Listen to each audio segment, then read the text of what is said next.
Welcome student. आज हम देखते हैं केमिकल काइनेटिक्स के जो अगला पार्ट है वो है integrated rate law. Integrated rate law मतलब क्या होते हैं? देखो, हमने पहले देखा था जो रेट लॉ होती है वो डिफरेंशियल इक्वेशन में हमने देखा था। अब हम देखने वाला है उसके जब हम इंटीग्रेशन लेती है, इंटीग्रेशन कर लेते हैं तो उसका रेट लॉ क्या होती है वो हमें देखना होगा। देखो, ये बहुत ही आसान है, ज़्यादा डिफिकल्ट नहीं है। तो इसके लिए हम क्या करते हैं, हम एक एग्जाम्पल पहले लेते हैं। मान लो कि ए है, ए से क्या हो रही है, ये बी हो रही है, बी हो रही है, ये रिएक्टेंट है और ये प्रोडक्ट है। तो देखो, हमने क्या लेते हैं, initial concentration. Initial concentration, initial concentration मतलब क्या, जब टाइम t समय 0 है तो उस समय में ए के कॉन्सेंट्रेशन क्या है, ए 0 है। ये हम मान लेते हैं क्या है, ए 0 है, ए के कॉन्सेंट्रेशन स्क्वायर ब्रैकेट में कॉन्सेंट्रेशन है। और देखो इसके बाद क्या होते हैं, जब कॉन्सेंट्रेशन है टाइम t, कॉन्सेंट्रेशन क्या है at time t equal to t है, मतलब t टाइम में इसके कॉन्सेंट्रेशन क्या है, ये होती है ए ऑफ टी, होती है ए ऑफ टी। ये हो गया हमारा बात। टाइम t में कॉन्सेंट्रेशन 80 है और t0 में कॉन्सेंट्रेशन a0 है, ये है। अब b का हमें जरूरत नहीं है, आप लिख भी सकते हैं क्योंकि ये जो जब टाइम 0 में है इसमें कॉन्सेंट्रेशन इसके 0 होगा और b ऑफ t में यह क्या होगा, ये bt होगा। सीधी सी बात है।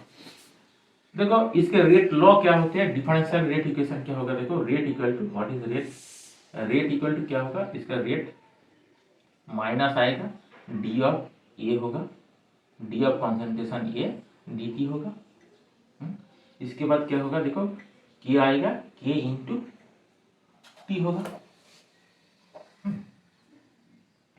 Sorry K into concentration of ये होगा, क्या होगा, के इंटू कॉन्सेंट्रेशन ऑफ ये होगा, ए के ऊपर डिपेंड होती है। इसमें देखो हमें क्या लेना है, ये जो ए के पावर है हमें 0 लेना है क्योंकि हमें 0 ऑर्डर रिएक्शन के rate equation integrated rate law देखते जा रही है। इसी के कारण क्या है, देखो 0 ऑर्डर मतलब क्या है, ए के पावर 0 है, अर्थात क्या ये क्या हो जाएगा, something to the power 0 equal to 1 होती है। तो इसी के कारण हमें ये लेना है क्योंकि हम 0 ऑर्डर रिएक्शन, 0 ऑर्डर रिएक्शन के रेट लॉ देखने जा रही है, 0 ऑर्डर रिएक्शन, ठीक है। देखो इसके बाद क्या होती है, ये हो गया minus D of concentration of A D T equal to K हो गया। तो हम ए डी टी की इधर से ले जाती है, इधर ले जाने के बाद क्या होती है, देखो माइनस ऑफ, अच्छा माइनस के भी उधर ले जाती है, डी ऑफ ए समान माइनस के ऑफ डी टी, इंटीग्रेशन करते हैं, इंटीग्रेटिंग बोथ साइड, और हम लिमिट लगा कर करते हैं, लिमिट लगा कर देखो t समान जब 0 होती है तो क्या होती है, इसकी कॉन्सेंट्रेशन होती है ए 0 हो जाती है, ए 0 होती है, और जब t समान t होती है तो इसके कॉन्सेंट्रेशन क्या होती है, ए टी होती है, ए टी हो गया। आप जानते हैं डी ऑफ ए मतलब क्या है, इंटीग्रेशन ऑफ डी एक्स, आप जानते हैं इंटीग्रेशन ऑफ डी एक्स क्या होती है, ए हो जाती है, एक्स हो जाती है, और जब हम लिमिट देती है 1 to 2 लिमिट देती है तो क्या हो जाती है, ये 1 to 2 होती है, तो मतलब क्या हो जाती है 2 - 1, ये ऐसे हो जाती है, आप जानते हैं। तो हम लिमिट लगाकर ऐसे करते हैं। इसके कारण क्या होगा, देखो इसी के कारण क्या होगा, ये जो यह हम एक बार में लिख देती है, कॉन्सेंट्रेशन ऑफ ए टी हो गया, अच्छा कॉन्सेंट्रेशन ऑफ ये हो गया, इसका लिमिट क्या है, ए 0 टू 80 है, ए 0 टू 80 है, और यहाँ से क्या है, के तो कांस्टेंट है, और टी 0 क्योंकि यहाँ से क्या मिलता है, डी टी मतलब डी एक्स मतलब 2 - 1 मतलब अपर लिमिट माइनस लोअर लिमिट, इसके कारण क्या टी -0 हो गया, तो मतलब क्या होगा, टी हो गया, टी हो गया। इसके बाद देखो क्या होगा, इसके बाद देखो क्या होगा, upper limit minus lower limit होगा, अर्थात क्या A T minus of A 0, A T minus A 0 होगा, A T minus A 0 equal to क्या है, minus of K T, minus of K T हो गया। तो मतलब देखो ये हो गया at concentration of reactant at time T, ये हो गया इनिशियल कॉन्सेंट्रेशन, ये हो गया रेट कांस्टेंट के, और ये टाइम, कितने टाइम हम रिएक्शन कर रहे हैं, ये हो गया हमारा रेट इक्वेशन। ये हो गया हमारा जीरो ऑर्डर के इंटीग्रेटेड रेट लॉ। क्या है, ये हो गया हमारा इंटीग्रेटेड रेट लॉ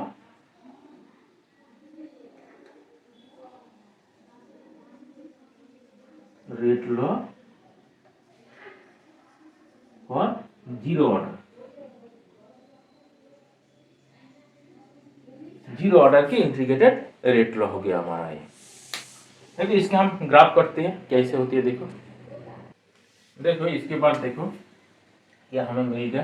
तो हम जो स्ट्रेट लाइन की इक्वेशन क्या होती है, हमें देखो स्ट्रेट लाइन की इक्वेशन क्या होती है, y equal to mx plus c होती है। तो इसके जब हम कंपेयर करते हैं, y मतलब क्या है, यहाँ से y मतलब कॉन्सेंट्रेशन ऑफ ए है, y क्या होती है, कॉन्सेंट्रेशन ऑफ ए, और x मतलब क्या होती है, t होती है, x मतलब t होती है। तो x के साथ अर्थात ये मतलब क्या होगा, x के साथ क्या है, t के साथ क्या है, ये है। और इसके आप इस साइड भी ले सकते हैं। तो हमें इस साइड के इसके अरेंज करने के बाद क्या होगा, देखो concentration of A T equal to क्या हो जाएगा, concentration of minus of K T plus होती कॉन्सेंट्रेशन ऑफ ए बी। ये कांस्टेंट है, लेकिन ये कांस्टेंट नहीं है क्योंकि ये टाइम के साथ साथ वेरी करेगा। ठीक है, ये टाइम के साथ साथ वेरी करेगा, लेकिन ये कांस्टेंट है क्योंकि हम इनिशियली इस कंसेंट्रेशन लिया था, ये कांस्टेंट है। तो देखो इसी के कारण क्या हो गया, ये मतलब क्या हो गया, ये मतलब हो गया माइनस के हो गया, और सी क्या हो गया, सी हो गया ए जीरो हो गया। तो हम स्ट्रेट लाइन की सब इक्वेशन के कंपेयर करके हमें ये मिल गया। तो देखो हम इधर इस ऐसे हम ग्राफ के प्लॉट करते हैं। ये हमारा हो गया वाई एक्सिस और ये एक्स एक्सिस। यहाँ क्या है, यह हो गया टाइम है, और यह क्या है, कॉन्सेंट्रेशन ऑफ ए के कॉन्सेंट्रेशन टाइम के साथ साथ कैसे देते, ये हो गया हमारा। तो देखो इनिशियल कॉन्सेंट्रेशन मतलब सी है, सी मतलब क्या है, ये वाई एक्सिस के ऊपर जो होगा ये होगा सी, मतलब क्या, इतने हमारा एक ही इनिशियल कॉन्सेंट्रेशन हम मान लिए, इतने ले लिया, इतने तक हमारा ए जीरो है। ये क्या है, हमारा ए जीरो का वैल्यू है, ए जीरो के वैल्यू है ए से। इसके बाद क्या है, ए जीरो टाइम के साथ साथ कम होते जा रहा है। कैसे कम होते जा रहा है, ऐसे कम हो जा रहा है। इसके स्लोप क्या है, देखो इसके स्लोप क्या होगा, माइनस के होगा स्लोप, ये जो स्लोप होगा इक्वल टू माइनस के है, इधर से टाइम है। ये हो गया तो जीरो ऑर्डर रिएक्शन के जो ग्राफ है ये ऐसे होती है। ठीक है, इसके बाद देखो हमें और एक इससे इक्वेशन के डिराइव करना होगा, वो होते हैं हाफ लाइफ। हाफ लाइफ क्या होते हैं, देखो हमें हाफ लाइफ कैलकुलेशन करना। हाफ लाइफ मतलब क्या है, अब ये नाम से क्या पता चलता है, हाफ लाइफ मतलब क्या है, उसका जो आयु, लाइफ मतलब आयु होती है। आयु किसका आयु है, रिएक्टेंट की आयु है, कितने समय तक रिएक्टेंट फुल्ली प्रोडक्ट में कन्वर्ट होगा, ये होते हैं उसका लाइफ होती है। हाफ लाइफ मतलब क्या है, कितने टाइम लेगा ये जो कॉन्सेंट्रेशन आधा होने के लिए कितने टाइम लेगा। मतलब हम जो ए जीरो है, हमारा इनिशियल कॉन्सेंट्रेशन क्या है, ए जीरो है, और ए जीरो क्या होगा, ए जीरो बाई टू होगा। ये हो गया हाफ लाइफ। मतलब क्या है, मान लो कि ये टी जो है कितने time, T equal to T half होगा। टी हाफ मतलब क्या है, इसका हाफ लाइफ है। मान लेते हैं टी हाफ टाइम लेगा, इसके लिए ए जीरो, ये जो ए जीरो है, ए जीरो कन्वर्ट होगा कैसे, ए जीरो बाई टू हो जाएगा, तो मतलब क्या है, देखो टी ऑफ हाफ इतने टाइम के बाद जब ये हमें क्या मिला था, टी मतलब कि टी टाइम से ए टी हुआ, तो टी हाफ टाइम में क्या होगा, ए टी ऑफ हाफ होगा। इसके वैल्यू क्या होगा, ए जीरो बाई टू होगा। क्या होगा, ए जीरो बाई टू होगा, तो हमें टी हाफ ऑफ टाइम से क्या होगा, ए टी के कॉन्सेंट्रेशन मतलब ए की कॉन्सेंट्रेशन क्या है, इनिशियल जो उसका कॉन्सेंट्रेशन है उसका आधा हो जाएगा। इसके लिए उसका कितना टाइम लगते है, इसी के कहते हैं उस रिएक्टेंट के हाफ लाइफ है। तो देखो ये सब वैल्यू हम इस इक्वेशन में पुट कर देते हैं, तो क्या हो जाएगा, ए टी क्या हो जाएगा, ए टी हो जाएगा ए टी हाफ, और ए टी क्या हो जाएगा, A T half, A of T half minus क्या हो जाएगा, ए जीरो, जैसे ए जीरो रहेगा ए जीरो, और इसके बाद माइनस ऑफ के है और टी क्या हो जाएगा, टी हाफ हो जाएगा, टी क्या होगा, टी हाफ हो जाएगा। और ए टी हाफ के वैल्यू क्या है, a0/2 है, हम इसे पुट कर देते हैं, ये क्या है a0/2 है माइनस a0 है, इसके बाद क्या है माइनस ए और टी हाफ हो गया, ए और टी हाफ हो गया। तो देखो इसके बाद क्या हुआ, ए हो गया a0/2 माइनस आएगा और यहाँ से भी माइनस है के और टी हाफ, तो इन दोनों काट गया, माइनस माइनस प्लस हो गया। तो देखो टी हाफ क्या हो गया, मतलब टी हाफ मतलब half life, first order reaction के हाफ लाइफ क्या होगा, a0/2 इंटू के, ये मतलब रेट कांस्टेंट। तो देखो हाफ लाइफ क्या है, वो इनिशियल कंसंट्रेशन के ऊपर डिपेंड करते हैं, इनिशियल कंसंट्रेशन बाई 2 इंटू के हो गया, ये हो गया उस जीरो ऑर्डर रिएक्शन के हाफ लाइफ है। ठीक है, यहाँ पे याद रखना होगा, ये हो गया जीरो ऑर्डर रिएक्शन के half life, zero order reaction के हाफ लाइफ हो गया।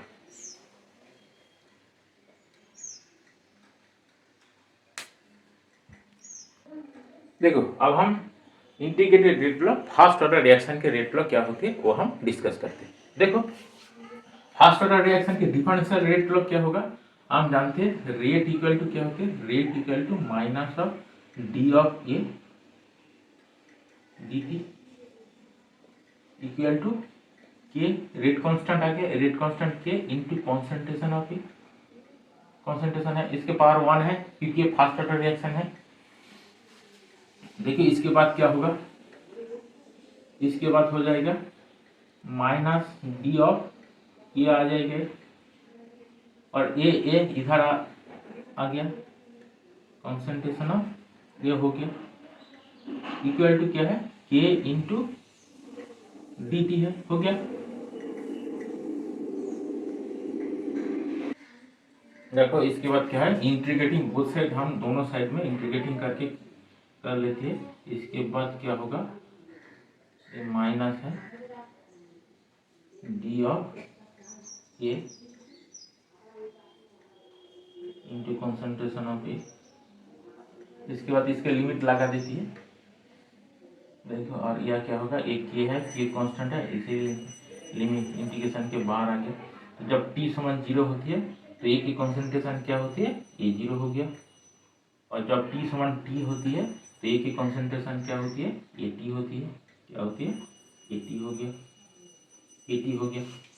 इसके बाद हमें इंटीग्रेशन क्या मिलते हैं, देखो इंटीग्रेशन हमें क्या मिलते हैं, हमें इंटीग्रेशन मिलते हैं माइनस ऑफ ए क्या होती है, देखो आप जानते हैं सॉरी dx बाई एक्स, इसकी इंटीग्रेशन क्या होती है, log of to the base e into x, ये होती है, ये होती है इसकी इंटीग्रेशन। हम इसके ये भी लिख सकते हैं log to the base E मतलब ln x, log to the base E ये होती है ln होती है। तो इसके कारण क्या होती है, देखो ये माइनस तो इधर से है तो हम लिख देते हैं ln इंटू कॉन्सेंट्रेशन ऑफ ए, और इसके लिमिट होगा, लिमिट क्या होगा, a0 टू 80 होगा, a0 टू 80 ऐसे लिमिट लग गया, और यहाँ से क्या है k into D T, integration of D T मतलब t होती है, तो क्या होगा इससे integration k into T, limit क्या है t to t minus t0, इसी के कारण क्या होगा kt हो गया। इसके बाद देखो इसके हम इंटीग्रेशन करते हैं, इसकी क्या है अपर लिमिट माइनस लोअर लिमिट, अपर लिमिट माइनस लोअर लिमिट, और आप जानते हैं जब देखो लॉग में क्या होती है, लॉग व ln में क्या होते हैं, ln x, ln x minus ln y, ये क्या होती है ln x बाई y हो जाती है, ये आप जानते हैं ln x बाई y हो जाती है, ये लॉग है, ये लॉग का प्रॉपर्टी होती है, log x minus log y मतलब ln x minus ln y equal to log of x by y होती है।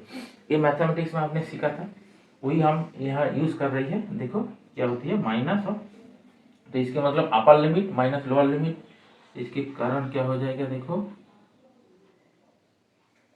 ये ln है concentration of eighty, concentration of eighty minus ln है, यहाँ ब्रैकेट दे देती है, ln इंटू कॉन्सेंट्रेशन ऑफ क्या है का A0 हो गया।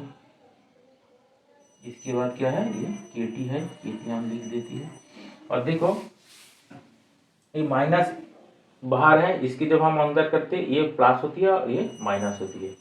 तो जो माइनस में लॉग में क्या है, जो माइनस में आती है वो डिनोमिनेटर में आ जाती है। तो इसी के कारण क्या है एटी डिनोमिनेटर में आ जाएगा। तो क्या हो जाएगा ln हो जाएगा, कॉन्सेंट्रेशन ऑफ A0 होगा, इसके बाद क्या होगा कॉन्सेंट्रेशन ऑफ AT होगा, इसके कारण ये हो गया AT हो गया। ये हो गया हमारा फर्स्ट ऑर्डर रिएक्शन के जो इंटीग्रेटेड रेट लॉ। क्या होगा फर्स्ट ऑर्डर रिएक्शन के integrated rate law, ln of concentration of A bye concentration of AT into KT। देखो इसके आप A की जगह आप R भी लिख सकते हैं, ये A से B हो रही है, आप A लिख सकते हैं, R से P हो रही है, ये भी आप लिख सकते हैं, R से क्या हो रही है P होती है। तो R की जगह A की जगह R होगा, T की जगह T होगा, ऐसे ऐसे भी हो सकते हैं। ये हो गया हमारा फर्स्ट ऑर्डर रिएक्शन के इंटीग्रेटेड रेट लॉ है। देखो इसके और दो चार फॉर्म होती है, वो हम क्या होती है देख लेती है। देखो लॉग और ln के रिलेशनशिप होती है, देखो कैसे होती है। अब कैलकुलेटर से कैलकुलेट भी कर सकते हैं। लॉग ऑफ 2 ये हो जाते हैं 2.303 इंटू लॉग ऑफ 2। ये ln मतलब क्या होती है हमने पहले बता दिया, ln मतलब होती है log of 2 the base e, और ये क्या होती है log मतलब यहाँ बेस क्या होती है 10 होती है। आपका जो कैलकुलेटर में ln है, ln के 2 कीजिए और ln 2 बाई log 2 ऐसे आप डिवाइड कीजिए, ऐसे ln ये आपका होम टच रहेगा, ln 2 बाई log 2, यहाँ log 2 के हम यहाँ लिख देती है log ऑफ 2। देखोगे ये क्या आ जाएगा, ये वैल्यू आ जाएगा 2.303, ये 2.303 आ जाए। किसी भी ऐसे 2, 3, 4, 5 आपका मन मर्जी वैल्यू लगाइए और इसके जो रेशियो निकालिए, ये रेशियो आ जाएगा 2.303। तो इसी के कारण क्या होता है, देखो ये हम इस वैल्यू के यहाँ से पुट कर देती है, पुट करने के बाद क्या आती है देखो, तो हमें क्या मिलेगा 2.303 into log of concentration of initial concentration by final concentration A0 by AT, ये हो गया। इसके साथ K इंटू T हो गया। तो देखिए ये क्या है, ये तो कांस्टेंट है, ये कांस्टेंट है, ये वेरी नहीं करते इसके, और ये भी कांस्टेंट है, तो इन दोनों को हम एक साथ लिख लेती है। इसके कारण क्या हो गया देखो लॉग हो गया, ये कॉन्सेंट्रेशन ऑफ A0 हो गया बाय कॉन्सेंट्रेशन ऑफ AT होती है। इसके बाद क्या है देखो K बाय 2.303 इंटू T है, ऐसे भी हम इसके रीअरेंज कर लिया। तो ये भी हमारा क्या है फर्स्ट ऑर्डर रिएक्शन के इंटीग्रेटेड रेट लॉ है। तो आप किसी भी एक इक्वेशन की यूज कर सकते हैं।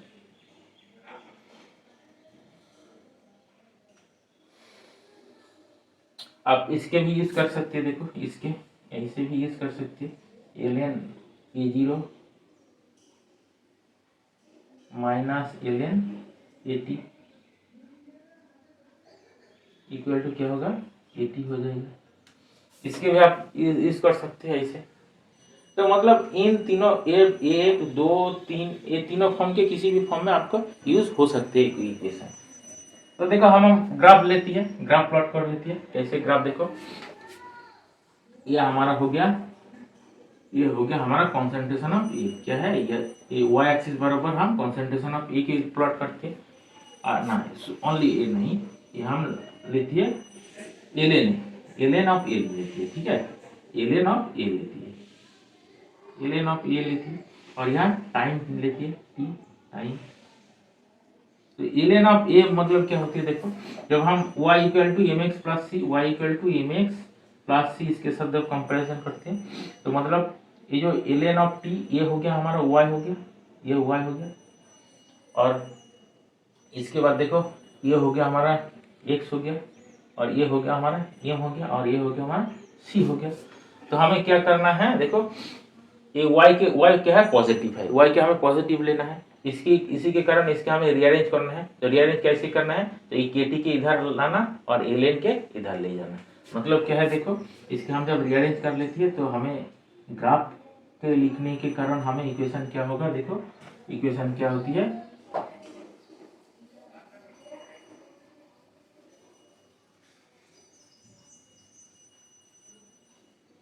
ग्राफ के लिखने के कारण इक्वेशन हमें क्या मिलेगा, देखो ln of concentration of A divide T equal to क्या हो जाएगा, ये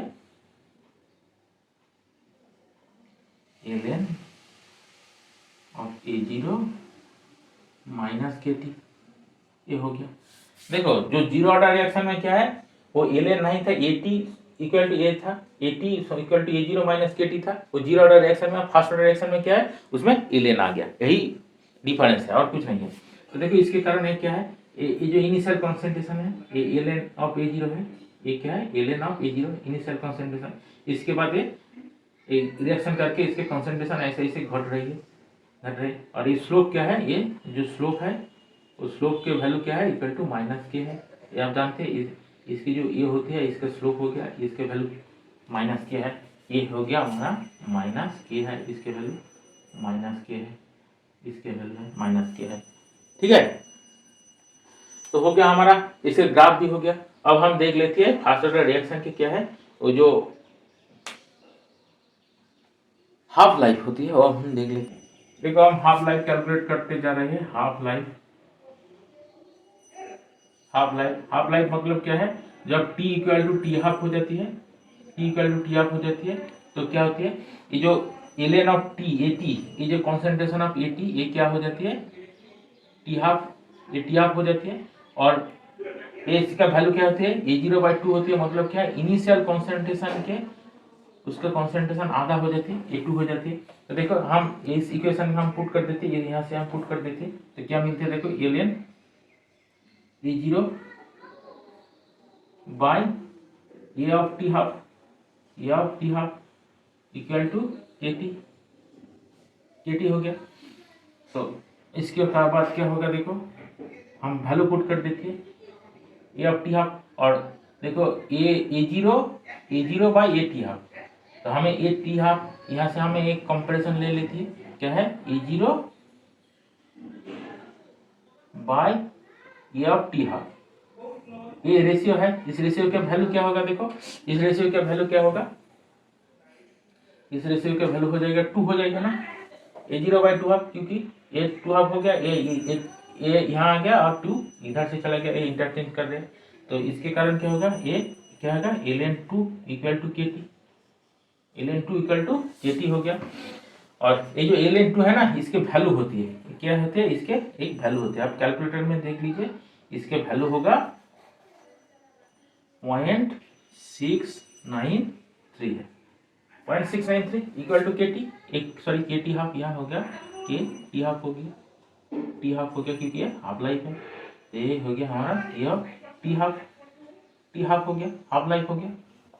इसके बाद देखो क्या होगा, KT हाफ इक्वल टू क्या हो जाएगा, T हाफ इक्वल टू, मतलब half life, first order reaction के हाफ लाइफ क्या होगा 0.693/K। देखो इसमें मजेदार बात हो रही है, कौन सा मजेदार बात, ये बात है इसकी जो हाफ लाइफ है ना, ये इनिशियल कॉन्सेंट्रेशन के ऊपर डिपेंड ही नहीं करती है। देखो ये टी हाफ हो गया, इसके क्या 0.693/K, ये क्या है, इसमें ए के कॉन्सेंट्रेशन क्या होते हैं इसके ऊपर कोई मतलब है ही नहीं। इसका रिएक्शन के एग्जाम्पल क्या है, जो रेडियोएक्टिव डीके होती है, यूरेनियम प्लूटोनियम जैसे रेडियोएक्टिव एलिमेंट है, वो जब डीके करती है वो होती है, उसका फर्स्ट ऑर्डर रिएक्शन होती है। और वो फर्स्ट ऑर्डर रिएक्शन में जब हाफ लाइफ हम निकलते हैं तो ऐसे होती है 0.693/K हाफ, ये होती है उसका रेट कांस्टेंट होती है। तो देखो ऐसे हम रिएक्शन हमें खत्म करते हैं। इंटीग्रेटेड रेट लॉ आपके सिलेबस में दोनों ही है, जीरो ऑर्डर और फर्स्ट ऑर्डर है, हम देख लिया। तो हम अगले पार्ट में जाते हैं। देखो आपके कोई प्रॉब्लम है तो हमें बता दीजिए। अब हम देख लेते हैं जो रेट कांस्टेंट आया था उसका यूनिट क्या होती है, वो देखो, वो हमें याद नहीं करना, हमें वो कैसे आती है वो हम देखते हैं। तो देखो सबसे पहले आती है जीरो ऑर्डर के, जीरो ऑर्डर, जो जीरो ऑर्डर रिएक्शन हुआ था उसका रेट कांस्टेंट कैसे निकलती है। देखो जीरो ऑर्डर के रेट की इक्वेशन क्या होती है, T minus of A0 equal to होती है माइनस ऑफ के टी। तो देखिए इसकी यूनिट क्या होती है, मोल पर लीटर, इसकी यूनिट भी होती है मोल पर लीटर, और हमें यूनिट निकालना है के की यूनिट क्या होगा ये हमें जानना चाहिए, और टी का यूनिट क्या है, सेकेंड है।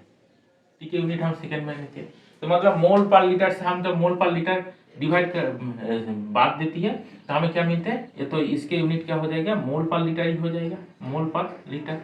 और ये क्या है, और ये मतलब क्या होगा, ये सेकेंड इधर आ जाएगा, मतलब इधर सेकेंड आ जाएगा। तो इसके बाद ये हो गया, ये हो गया ना, ये मतलब क्या होगा, ये मतलब moles into litre inverse into second inverse, याद रखना। और जीरो ऑर्डर रिएक्शन के रेट कांस्टेंट जो होते हैं कि उसके यूनिट क्या होते हैं, mole litre inverse second inverse, ये हो गया जीरो ऑर्डर रिएक्शन के यूनिट है। इसके बाद देखो फर्स्ट ऑर्डर रिएक्शन की क्या यूनिट होती है। देखो हम फर्स्ट ऑर्डर रिएक्शन के रेट कांस्टेंट क्या होते हैं, रेट कांस्टेंट मतलब के यूनिट क्या होगा ये हमें निकालना होगा। देखिए यहाँ से क्या है, A0 और AT के हम रेशियो ले रही है, जब रेशियो लेती है तो इसकी यूनिट देखो हम जब यूनिट से लिखते हैं तो ये लेन ए का यूनिट क्या हो जाएगा, A0 मोल पर लीटर होगा, मोल पर लीटर। और इसके बाद AT के यूनिट क्या होगा, AT के यूनिट होगा मोल पर लीटर। तो इन दोनों मोल पर लीटर ये कैंसिल हो जाएगा, कैंसिल होने के बाद यहाँ क्या हो जाएगा, 1 हो जाएगा, यूनिट 1 कुछ नहीं होगा, यूनिट प्लेस हो जाएगा। मतलब क्या, ये जो लेफ्ट साइड में जो आ रही है उसका यूनिट प्लेस हो गया। तो यूनिट के हिसाब से हम क्या लिख सकते हैं, तो इसके बाद देखो इसके बाद क्या आएगा, ये 1/T आएगा, टी आएगा, और ये के हो जाएगा, ये के हो गया, ये क्या हो गया। तो टी के यूनिट क्या है, सेकेंड है, टी के यूनिट क्या है, सेकेंड है, ये सेकेंड है। अर्थात हमें क्या मिला, के यूनिट क्या होगा, 1/सेकेंड, मतलब क्या है, सेकेंड इनवर्स। ये याद रखना है। फर्स्ट ऑर्डर रिएक्शन के रेट कांस्टेंट क्या है, के यूनिट क्या होती है, सेकेंड इनवर्स होती है। और जीरो ऑर्डर की क्या होती है, mole litre inverse second inverse, अर्थात वहां से मोल लीटर इनवर्स आती है, और फर्स्ट ऑर्डर रिएक्शन में ओनली सेकेंड इनवर्स होती है। देखो जब कोई आपके कोई मैथमेटिक्स के क्वेश्चन आते हैं, न्यूमेरिकल क्वेश्चन आते हैं, उसमें आपको डायरेक्टली ये नहीं बोलते रिएक्शन जीरो ऑर्डर है कि ये फर्स्ट ऑर्डर है। आपको जो रेट कांस्टेंट है, रेट कांस्टेंट के जो यूनिट होते हैं सेकेंड इनवर्स और मोल पर लीटर पर सेकेंड इनवर्स होती है, ये से आती है कि ओनली सेकेंड इनवर्स आती है, कौन सा यूनिट आती है वो आपको देखकर पता चलना होगा रिएक्शन जीरो ऑर्डर की है और फर्स्ट ऑर्डर के है। तो ये ज़्यादा डिफिकल्ट है नहीं, तो आप देख लीजिए फर्स्ट ऑर्डर के रिएक्शन के यूनिट क्या है, सेकेंड इनवर्स है।